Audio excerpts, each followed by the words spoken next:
here to that traffic jam. You can show me round town, show me how it lights up when the sun goes down. Till the waters rise up.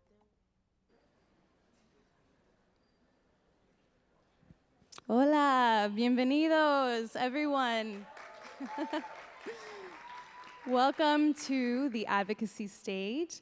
My name is Christelle Sands. I am the programs manager at Adcolor. I also help lead the Futures program. Any Futures in the house? Hey! Last year, we started a movement with our Agents for Adcolor community group, and coming off of the heels of that, we are launching Latinx for Adcolor. Last night, we kicked off what I think would be the first of many dinners, and something that resonated with me was this, that esto es familia, and this is family. And family, we're here to do family business. Just to be frank, we're here to talk about being Latinx while navigating today's very tense socio-political climate and what it means to defend the diaspora. I'm excited to introduce Daisy Auger Dominguez from Auger Dominguez Ventures, who will lead this candid and critical conversation. Let's give a welcome applause to all of our panelists.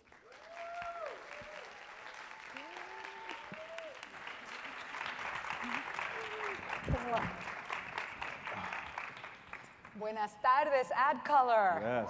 All right. ¿Dónde está mi gente? Okay. Eso. That's how we get started. Hi, everyone. I'm Daisy OJ Dominguez, and I'm absolutely thrilled to be in this panel today, talking about one of my favorite subjects, the Latinx community. And we're going to talk real talk today. You've got an amazing panel here. We're going to get started getting to know them. We're going to start on my left. I'm going to ask everyone to say who they are, what they do, how do they define themselves within the Latinx, Hispanic, Latino, diaspora, and to share with us the first time that they remember feeling and understanding that they are Hispanic. Wow, so I get to go first. Yes. Great. My name is Jason Rosario, and I roll my R's on purpose because I am from the Dominican Republic. My family, shout out to the Dominicans in the house. Yeah, well, first and foremost, I just want to say I'm wearing white because I want to channel our ancestors and our spirit guides, people and spirits that have sacrificed themselves to be here. But my work is around masculinity. I've dedicated my life's work to deconstructing that, to analyzing that, and to shape that in terms of modern masculinity and what that looks like for us. I identify as a black man because clearly that's how I show up in spaces. There's no denying that, and you wouldn't know that I speak Spanish unless I opened my mouth and told you that. So I'm very much a black man. I'm proud of that. That also happens to be Afro-Latinx and all that. So it just depends on the level of dialogue that I want to have with people that'll go into that. And then my work is I founded an organization or a social impact agency called The Lives of Men. And I'm also the executive producer and host of a Yahoo web series called Dear Men that explores these issues around masculinity. And then the last question was, when did I first realize that I was Latino, that I was of color? I like to joke with my immediate family that I was adopted, because when you look at my siblings, I'm the darkest by far. So I remember asking my mom when I was 6, 7 years old, you know, why am I so brown? You know, why is that? You know, because and when I think about it, it was unique because my grandparents are very dark. But that was for me at 8, 9 years old when I became aware of my blackness and the way I showed up. So, thank you. There you go.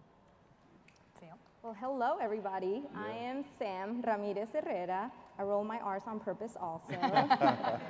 And I am the CEO and founder of a storytelling creative agency called Off the Record that was born from passion, grit, and entrepreneurship as survival for me. And we focus on uplifting the stories of marginalized communities, and we work with brands on awareness campaigns and things of that nature. I identify in the diaspora as a Mexican chingona. And you know, I have known that I am Latina my whole life. I grew up as an undocumented immigrant, became a dreamer, but I have always been very aware that I am Latina because the first day that we set foot in America, people told me that I talked funny, that, you know, like, why don't you speak English? I saw my parents doing all that work. I did the work myself, and I have always had this awareness that I am Latina, and now I just know that I am a badass Latina and not just a labor working Latina. Fabulous. Hi guys, how's it going? Carly Enriquez. This room is beautiful. Yes, it is. This room is beautiful. I'm the founder of No Alias. I have started my company, well, I've had my company now for a period of 2 years. It is focused on really uplifting the voice of influencers and creators in the Latinx community. I identify myself as, since day one, as a Latina. I can't remember the time exactly, but I think it would have to be in elementary school when my lunch looked completely different than the person that's sitting next to me. And it was one of those like, what's that film, My Big Fat Greek Wedding? Yes. When she was having moose caca, like I was having frijoles con arroz. It was complicated, but it's a part of me, it's part of my DNA. Colombian, Salvadorian, I'm proud of it. From Los Angeles, and guys, it took us 13 years to have this panel, and I'm just so honored to be on this stage. Yes. So, thank you. Thank you. Hola, Enrique Arbelaez, and I am a proud Latino. But before that, I thought I was just Colombian. And this is actually an important question about how did I learn that I was more than Colombia, I was Latino, and it actually links back to what I do today, which is, I was working at Johnson & Johnson, and I met my business partner, who at the time was going all over the place, talking about the changing demographics of America and the power of the Latino community from a numbers standpoint, the purchasing power, the growth rate, and what it could mean to the economy of America and where it was important. From that moment on, I realized we're stronger together than apart, and I said, you know what? We're Latino. I'm not just Colombian. And because of that, I said to her, you know what? Let's do this. I want to unlock the power of culture. There is power in culture. And then we decided to start a company called CN+, which is a cultural intelligence company, and we help Fortune 100 companies unlock the power of culture, and that's what we do, and it's my life's passion. I love it, thank you. And I'm super excited to be here. Yes, we are very excited because as you heard from Criseli, this is, and we're not calling it the first, we're calling this the inaugural Latinx panel at Adcolor, because we're coming back. And I will share, since we're sharing identities, I was born in New York City to parents of Dominican and Puerto Rican descent. I know, I love myself, I hate myself. We've got a little bit of everything. I was born here, but I was raised in the Dominican Republic, so I did the opposite migratory pattern. So I grew up being Dominicana y Puertorriqueña my entire life, and then when I moved to the US again when I was 16, that's when I became Hispanic. Because everywhere that I went, they wouldn't identify me as what I knew, my national identity. I was grouped into this, what seemed like a monolithic group that people ill understood and weren't quite sure what to do with. And ever since then, I've made it my mission, as all of us have here, to make sure that we raise awareness about what does it mean to be from the Latin American diaspora and the beauty and, and complexity of it. So then let's talk about the state of our community. Latinos currently make up 18.5% of the US population. We have a purchasing power of $1.5 trillion. On the one hand, we are increasingly targeted for hate crimes, and we face an increasing number of policies that are an attack on our very existence. Yet, we are nearly invisible in the corporate hallways where many of us walk every day. The strong political and economic power of our community seems to be at odds with our continued underrepresentation and invisibility. So I want to ask this panel, I want everybody to, I'm going to start with Enrique this time. Where do we go from here? You know, I was thinking about this, and I think, like in any good movie, sometimes it takes a supervillain to wake up a superhero. And in today's divisiveness, I think cultural empathy is a superpower. And I see that here, I see it in everybody. So where do we go next? I see a sea of superpowers waking up, and I can't wait for the giant to wake up, because the reality is that I see it. People are finally starting to say, you know what, there is power behind my culture, and I want to activate it. So I am actually quite excited, and I actually think it's a good wake-up call. And sometimes that's needed, and that good shake-up and the struggle is what really makes you really realize that you need to take action to make change. And we're all here for it, right? Yeah. Yeah. Carly? Honestly, walking down the hallways of these big corporate companies was very disappointing throughout 15 years of my career in the entertainment space. And it's the reason why I departed from that space and I'm the founder of my business now, because I wanted to reconnect with my culture in a way where it made sense, where these students that are graduating college go into these interviews and still can't identify with the person interviewing them or the hallways they're walking into. And I want to share my story with them, that it's their turn. It's now their chance to change it. It's their voice that will make a difference. And I'm excited. We are heroes. We are under the radar, but are so powerful. Yes. So it's a really exciting time to be here, and we are those voices that are going to make the change. That's right. Yeah. Thank you, Carly. Sam? So we go to the top. We go to the stages of Adcolor. We go to the box office. We go everywhere. I feel that with visibility, there's a quote that my mentor always tells me. He says, "You can't shoot what you can't see." And a lot of times, our communities have been very invisible. And with this visibility that is out there now, there's negativity that's coming from it, but there's also conversations that can create progress that are coming from it, from every aspect, from immigration to our buying power, to our voices on stages like this. So this visibility is allowing, of course, for horrible things to happen, but it's also an opportunity for us to go wherever we want to go. As somebody who, again, was undocumented and went from being a waitress and dog walker and flyer girl to being a CEO on this stage today, Yes. I know that there's possibility, so we go where we dream of going. Yeah. That's right. That's awesome. Give that up, yeah. Yeah. Look, I think 2016 was a challenging time, right? The elections, we all know and we remember how we felt when we woke up to the news of the results. But I think you can only connect the dots looking backward.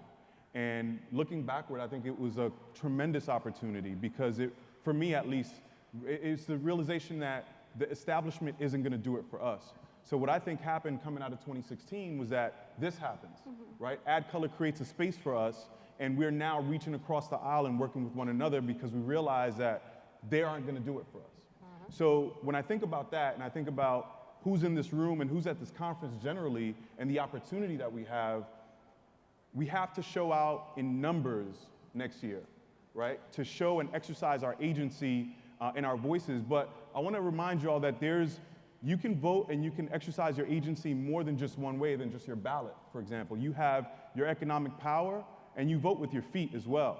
So when you think about everybody that's here and you think about our collective power, most of you guys are millennials. I don't know, I can probably just do an anecdotal observation, but if you don't know this, but 44% of the eligible voting population in the US that is Latino are made up of millennials. So it is your responsibility to show up and show out, not just to get somebody out of office, but to make sure that you put people in office that are gonna make sure that they advocate for you and by you and that look like you, right? Representation matters, but the political and the policies that are put in place matter more. And so I think that's what is in front of us now. So if you ask about the way forward, let's exercise our agency in more than one ways, right? Not just the ballot, but the economic, the dollar, and then with our feet as well. And if any of you want to run for office, we're all here for it also. We're everywhere. Thank you. I want to change it a little bit now, move over to talk about media and entertainment. Latinos buy 24% of all tickets sold at the box office. We're at the movies all the time. Yet according to a recent study from USC's Annenberg Inclusion Initiative, out of 1,200 popular films released between 2007 and 2018, only 3% featured Latino leads or co-leads. No matter which part of the film ecosystem was examined, Latinos were vastly underrepresented. The erasure of the Latino community in film, I want to repeat that, the erasure of the Latino community in film creates a void that has been allowed to be filled by hateful and violent rhetoric. What can we do to not only get our voices heard, but to also become an undeniable audience to tap into? I want to start with Sam. So there's an African proverb that goes something like this. Until the lion tells its story, the story will always glorify the hunter. It is crucial and important that as content creators, as people who have access to telephones, to iPads, to DSLRs, to everything, Instagram, Facebook, it is important that we own the narrative. For me, starting my company was a need to tell my story because I was invisible as part of this undocumented community. And even though I didn't have the budgets or the resources or the college degree, I started learning on YouTube, on Google. How do I edit? How do I do this? What software do I need? And teaching myself. And from that, my YouTube channel was born, right? And then from that, last year we won an Emmy for Latinx Get Out the Vote video. Bravo. And that was with a micro budget because we know that these budgets are not out here being handed to us. We've got to get out here and do it and tell our stories and take that control of those narratives. For me, it's like, you know, we may not be getting these huge, which we should be getting, people out here that have these budgets, you know, and what we have found to be our success with my company that I founded is that we bring the perspective. I am intentional about hiring people who have lived these stories, who look like the stories that we're telling, who know what it feels like to live this moment, right? And I think that we must all own that narrative in whatever capacity that we can. When you have passion, we can do more with crumbs than some people can do with a whole loaf of bread. And I live by that we get out there and we tell our story and stop allowing other people to tell it for us. That's right, beautiful. Enrique, please, can you answer that question as well? Yeah, of course. Look, I think at the end of the day, we have to look into turning our frustrations into fire to fuel us to do something. But whatever you do, do it. I want to tell a story of a film director out of New York, Danny Hastings. One day he calls me after the Oscars. Everybody's complaining about the statistics and the lack of representation. And he says, you know what? I'm tired of nobody doing anything, so I'm going to do it. And he started the official Latino Film Festival in New York City with nothing. Nobody gave him $1. Nobody gave him a sponsorship. And today he's already featured over 600 young Latino filmmakers. And he's doing it in Coachella, he's doing it in New York, and he's doing it in Los Angeles. But he turned his frustration into fire. A former creative director of New York City, Susie Jaramillo, decided that she couldn't find children's stories and children's books that were represented to her bilingual children. So what did she do? She created Encantos, and she created a series of books and contents to feature it. And I'm here surrounded by creatives and talented minds. So turn that frustration into fire and turn on a fire on this. Absolutely, and we know that we've got a lot of fire, right, Latinos? Desde adentro. Yeah. All right, so let's continue on the theme of fire, and now let's talk about race. Yeah, y'all, we're gonna talk about it. Yes. How do we talk about race and intersectionality in our community? White Latinos have this power and privilege that they can walk into rooms and actually create access and opportunities for others that others may not have access to. As content creators and as advertisers, we deal with race in really unique ways, and we don't deal with race at all. How do we showcase the rich tapestry and complexity of race and privilege in our community? I want to start with Carly here on my right. No pressure.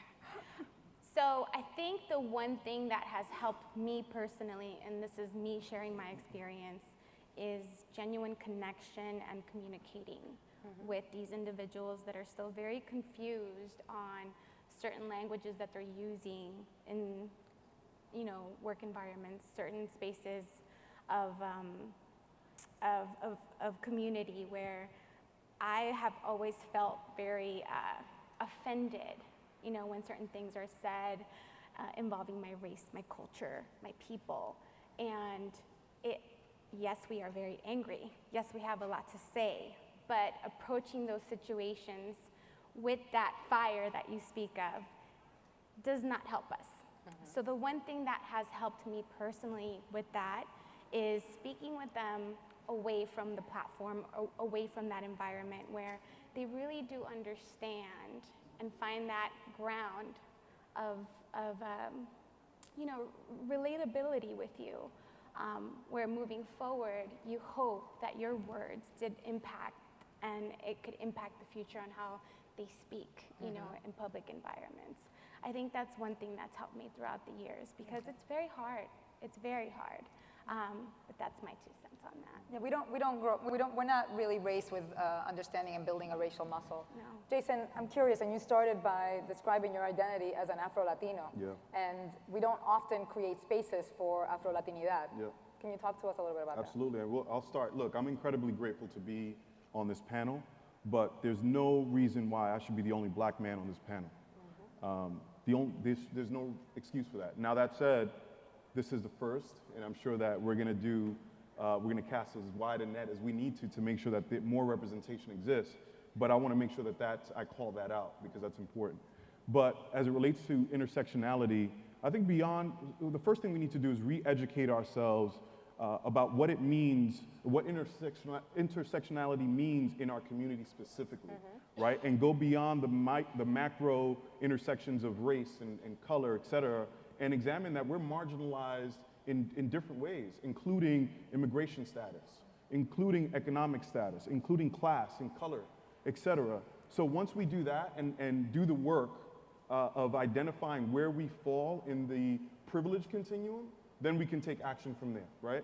So that's number one. But speaking of privilege, this is where I think I'm very passionate about it, because when you look at our white Latinx counterparts, and I'm speaking from the black perspective, you all marginalize us just as bad as our white counterparts and white folks do. And so let's own that. You know, whether it's colorism, whether it's racism, or even completely saying things like black and brown, right? There's no such thing. You're black, you're of African descent. But I digress. But let me give you a quick story of what that looks like. Like I said, I'm Dominican, and for those of you who don't know, in 2010, the Constitutional Court in the Dominican Republic passed a law that essentially stripped away the rights of Haitians and first-generation Haitians on the island, right? So what does that mean? That means that a lot of us who are first generation in this country would have been rendered stateless, right? So think about that and how that relates and can impact you. So I was very vocal, and this is coming from someone who traveled to the island almost yearly for 8 years and spent my money there both in resorts and in the community, and I was enraged. And I was like, look, not only am I black and phenotypically, but I have a lot of Haitian friends. So how do I have honest dialogue and genuine relationships and connections with them when I know that my heritage and my country renders them invisible, right? So I was very vocal about that, and I decided to boycott the DR. Until a year later, I got an opportunity to travel back to the DR and do a medical mission, ironically enough, on the border of DR and Haiti, in Dajabon and in Restauración. So I hesitated because I was like, man, here I am, very, very passionate about this. I don't want to get in fights with people, right, while I'm there. But I thought it was a great opportunity, not just to do something good with the medical mission, but also to use my voice and to be on the ground and help educate folks, right? And so one story that sticks out to me was that during the second day of the first part of the medical mission, I kept seeing this older white Dominican man come in with, he had to be maybe 6 or 7 years old, Haitian kid. And I was like, you know, what is this? Another case of white saviors, right? Like these people coming in to save us. And then I decided to ask him, I was like, so can you tell me about your relationship with this young man? He was like, I adopted him, he's my son. And his parents died, and I felt a responsibility to bring him in and raise him, and he is my son. I thought that was incredibly powerful because I expected much more tension along the border than I experienced. And in fact, there was less tension between Haitians and Dominicans along the border than there was on each mainland. So for me, I think white Latinx folks in general, we have a responsibility. Create space for us, but when you do create space, don't tokenize us, right? Don't tokenize us and co-opt our culture for the greater good of the culture. So I think that's it. We all have a responsibility for that. We have work to do. We have work to do. When we talk about white fragility, it's also internal and within our culture. Yeah. Thank you, thank you. I want to talk now about immigration. And Sam, when you introduced yourself, you talked about immigration and your status and the impact that it had. A poll that was conducted by NPR, by the research firm Ipsos, found that immigration is near the top of the list of issues Americans find the most worrying. The immigration debate has also been framed about whether Latinos are real Americans. Wow. What role could we play to dispel myths and build new narratives? So I think, I could go deep with this. Yeah. But I think first and foremost, it's important to point out that immigration is not just a Latino issue, and it's not just a brown issue, like it's displayed out in the media and in these conversations, because it's harmful for other immigrants, such as it affects Black community just as much as it affects our brown communities. So it's important to make sure that we point that out. And I think, can you repeat the question? Just the last part. So what role could we play to dispel myths? Right. Well, the role that we could change play. the narrative, because we've got a bunch of narrative drafters here. Yeah, and I think the most important thing is to own the narrative, right? When we tell these stories, I have gotten approached to do documentaries by white people who say, oh, we want to sell this to PBS, we want to sell this to so-and-so, but we have a limited budget, so we want you to film this, and we can work it out later. And I'm like, you want to sell our stories, and you want to own it. That's not how it works. And that's like, it's become popular to talk about immigration, and the whole Dreamer debate has brought a lot of visibility upon immigration. And I think it's really, really important that we are careful in how we exploit these stories and that we honor the people that are sharing their stories. For me, it's important to own my narrative, and that's why I'm so vocal about it, not to victimize myself or my community, but to show what possibility looks like, right? And I think that all of us have a responsibility to do our Googling. Like, there's so much out there that people just lack to Google. These are smart people sometimes that ask me questions like, why don't you just become a citizen? Or, you guys don't pay taxes? Or, dreamers get all this stuff for free? Or, why are these parents like coming to the border illegally? It's like, no, these people are seeking asylum. Seeking asylum is a human right, and that's not breaking the law. Stealing people's children is breaking the law. That's right. So, you know, using our voices, our intelligence, our resources to actually like educate ourselves first and foremost. And when we hear these narratives out there that are false, that are not true, you know, that we debunk them with intelligence, with facts, with statistics. I could give one to you. Undocumented immigrants pay $11.64 billion a year in taxes, and they're not getting any access to you know, health care, retirement. So all of that is going towards American citizens. So small things like that that we can work on educating ourselves about, and if we are part of those immigrant communities, to use our platforms, to use our voice, to bring visibility to those who are invisible right now, to those who don't have a voice. I have a voice, so I'm here representing our communities, and I feel that each one of us in this room also has a voice. And wherever we go, when we hear some BS, call it out. You know, call it out and educate people. You're an audience here of storytellers. You get to reshape the narrative, and you get to educate those that are around you. Thank you so much, Sam. I'm going to switch it up a little bit now, and we're going to talk about the topic of self-care. You know, our community has had a recent shift in adoption on the term self-care as a form of resistance. And I've been speaking recently about the emotional armor that many of us have to put on when we walk into the workplaces where we operate, and really just to survive.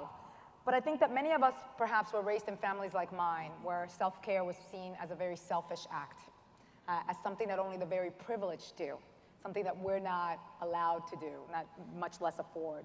What are the strategies that we can implement to help manage the trauma that many of us face on a day-to-day and build emotional resilience? I want to start with Carly over here. You know, I was thinking about this question, and I was going to come up with a profound answer and really hope you guys were impressed. And then I came to realize that self-care is something new to me. I was not raised with it. Self-care is being lazy, period. taking some time off is lazy. My parents work 24/7. It was not something that I would look at and, you know, see my mom read a book in a corner in her nice chair in her beautiful living room. Like, it's like maybe I think her part of self-care was waking up on a Sunday morning and waking us up to clean the house, and the house smelling like Clorox bleach and Pine Sol. That made her feel good. That made her feel good. That was her self-care. That was her moment. And you know what? Now that's me. Like, that's me on Sunday mornings. But we're in an age where, oh God, self-care, you have to take care. So okay, I've embraced it. I'm going to sound baths. I have a membership at massage, you know, locations. The Now, I do that. I do scalp treatments, $25 here, $25 there. But you guys, I'm still stressed. I'm stressed. I'm still trying to figure out who my next client is. I'm still trying to figure out if I'm going to pay my rent next month. I'm still stressed. But I will say, the more I practice the self-care, you know, thing, the more my interns start to see Carly's taking the time to go to Runyon Canyon and hike, and she's hashtagging self-care. It's okay for me to take a break too. It's the practice, it's the consistency of sharing your world with whoever's watching silently on Instagram, whoever's looking at your stories, and you're inspiring every day. People are watching, guys, you know that. You know, you go see who's looking at your stories. You don't know who you're inspiring with your daily lifestyle. So my type of self-care is just trying to figure out where it fits and what's for free. Literally. So, Free and self-care. that is my profound and honest answer to all of you. Thank you. Thank you. Jason, what do you do for self-care? Because you don't spend a lot of time on your hair, so. Clearly, right, clearly. You know, so my spiritual practice is important to me, and it's a little bit of a mishmash of a lot of different things. It's Eastern meditation, there's this African component, Yoruba, and it's Catholic, right? So I can easily be found meditating, praying to my ancestors, and then say amen at the end. So it's weird. It's weird, it's weird. It's weird. But no, jokes aside, I want to call out what we're really talking about with respect to self-care, and that's mental health and depression. Yeah. And yeah, I think that's really part of us being on this stage talking about that, is to help change the narrative, which is what creates the problem, and that is the way it's stigmatized in our community, right? Mental health is a crisis, and particularly in Latin and Black and Latino communities, because we're so self-reliant as a culture and as a community, and so we're more apt to be told you need to go pray it away than going to seek help. And so some numbers for you. There was a study done by the Mental Health Alliance recently that said that 46%, roughly 46% of women suffer from depression, and about 15 or 16% of men suffer from depression. I would say that number for men is higher because the delta is toxic masculinity, what we call that, right? But that's another panel. No, preach, go ahead. We can talk about it all. That's real, right? And so here are the challenges with that. Number one is that of that number, only 1 in 11 people will actually go and try to seek help.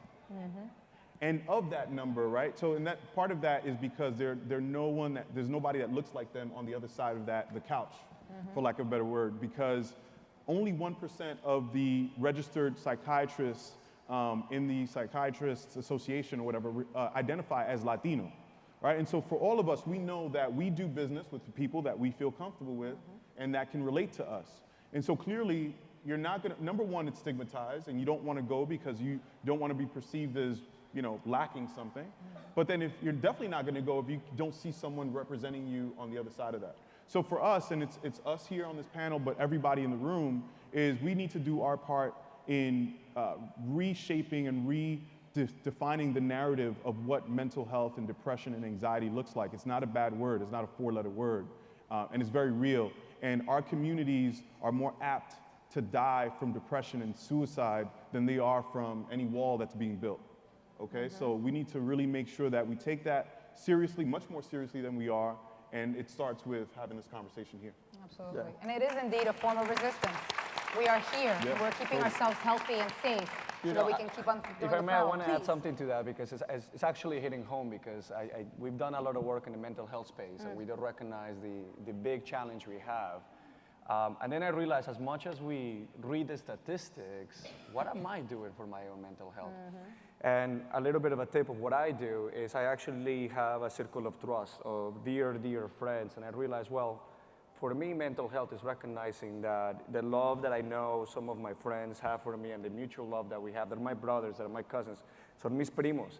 The reality is that I've actually been open and vulnerable with them. And I said, look, there are times where I feel stressed. There are times where I feel depressed. And when that happens, let's make sure that we're able to be there for each other and talk about it.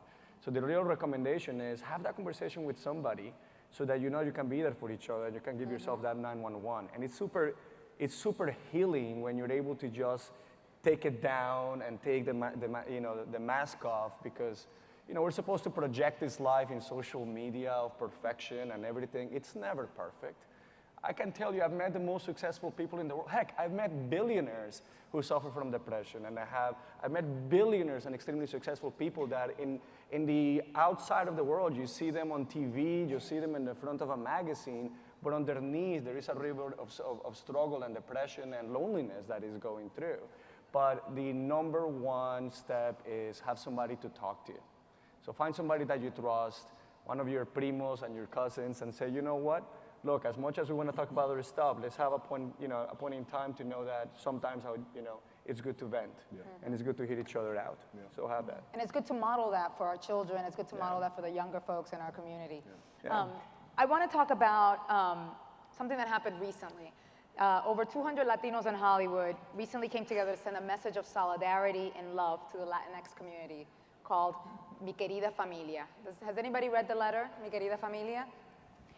This feels like a real moment for our community and one that we should possibly collectively support. And I'm curious, and I was talking to the panelists backstage, I'm curious what happens next. What's the V2 of Mi Querida Familia? How do we continue to support and build solidarity as a community? So me and Carly are looking at each other like, Carly, go ahead. that's real. I mean, it was cute, right? That was cute. I think Please preach, yep. I think we have such grandiose moments, in our community, and then it stops. Last year I was invited to the CAA building here in Los Angeles, and we were starting this Time's Up, phenomenally Latina, and it stopped. The conversations just stopped.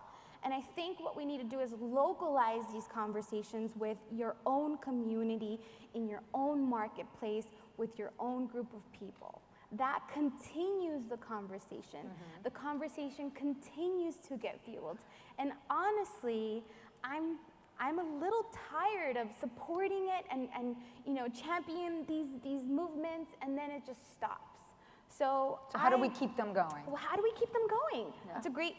That's a great question. How do we keep them going? Gen Zers aren't ones to mess with. They know what they want. They know that their voice is powerful. They know that if they're going to commit to something, it's time, right? Investing time with probably no return. And I think we need to become a lot smarter as, from corporate advertisers to anyone investing in the next big campaign. How is this going to scale? What are the benefits behind this? Because we're here. Yeah. Look at this room. Look at this panel. We're here. So someone hopefully in this room really does take advantage and triggers something that will stay true to us and be part of us. And will be lasting. And will last. I think it's very important. Thank you. One of you you seem energized by this? Fuck you, pay me. Right? Like, Okay, I think hashtag? hashtag, right? And I'm sorry to you, I don't know if we're live streaming in front of kids, but Too late now. yeah, no, seriously, I think it's just a matter of, look, hire me, work with me, create with me, give me a budget. That's to me the way you're gonna show me like that yes. you're in solidarity with me, right? And I think I agree with you. It's give me the budget, get out of my way, and then let me show you how special I am.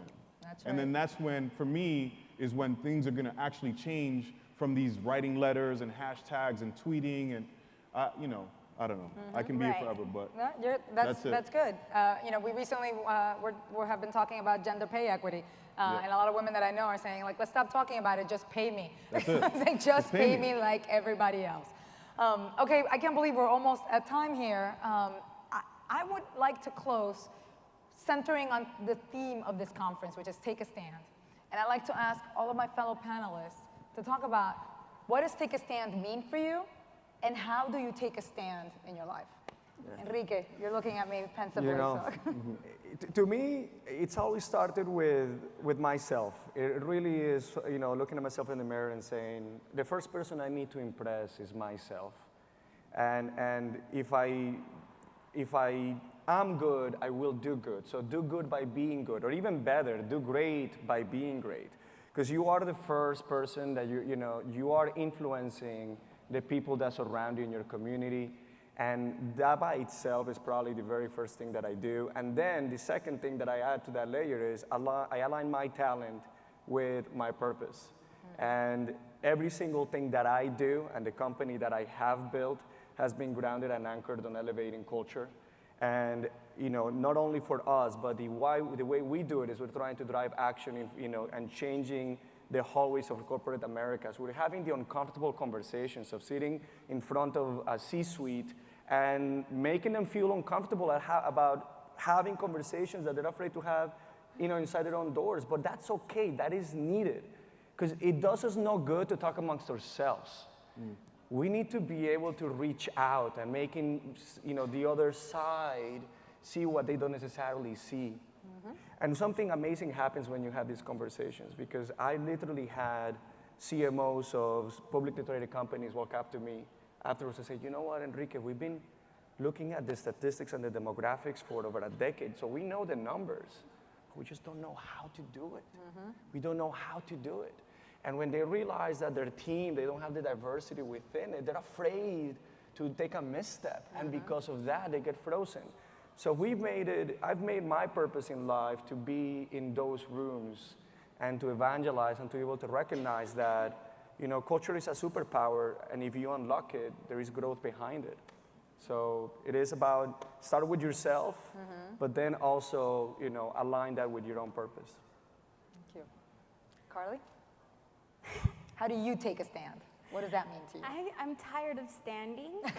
I feel like I've been in these rooms with these C-level marketing officers, et cetera, and I've done my market research. I've done it multiple times this past year on showing how powerful we are. And that's a reason of my departure from that corporate umbrella to then having and hoping that these advertisers will come to me for help on identifying what works. Coming from my voice, coming from a woman that knows, from a woman of color that knows. I hope the advertisers in these rooms really took something from this panel today, and I really hope they stand up. I really hope they stand up and they start investing in the right communities that need it the most now. We need support. We need to be seen more. Yes. We're tired of standing up, and I think it's time for them to stand up. All right. Sam? Fuck fear. I have it tattooed on my rib in old English letters because I have been uncomfortable all my damn life. I have been scared all my life. But it was those moments when there's that Kendrick Lamar lyric where he says, who needs a hero? Look in the mirror, there goes your hero. It was that moment when I said, fuck fear. I'm gonna look in this mirror because I know I gotta save me, right? And I gotta take a stand for myself. And everywhere I go, in the company I built, our tagline is creatives who give a damn. We work with big brands, y'all. I show up as my full self. I'm the hero of my narrative, and if they're not giving us opportunities, we're gonna create them. It may not be today, but my day will come where, we will be out here getting it. So I wake up, I put my boots, I got all kind of colored boots, right? My superhero boots, because I'm the hero of this narrative.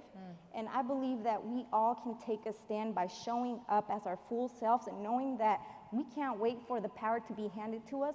we already got that shit. It's in us. And we got to realize that. That's right. Thank you. Yes, yes. Jason. So really quickly, you know, I'm not supposed to be here. Well, by that definition, a lot of us aren't supposed to be here, but so I don't lose sight of that. But for me, the way I stand up and take a stand is just being unapologetically me and showing up for myself and advocating for that and having that voice, whether it's through my work, through the way I interact with folks. That's incredibly important to me. So that's how I stand up. I could go longer, but I know we're out of time, but that's really it. Thank you so much. I stand up every day by knowing my worth and my value, by making sure that people know it, and by shining a light on disparities when others don't have their worth and value seen. So that's how we all stand up. Thank you so much. Thank you so much to Enrique, to Carly, to Sam, and to Jason, to all of you for making the time to come here. Let's keep the conversation going. Let's keep on standing up, and let's keep on making others stand up with us. Yes. Thank you.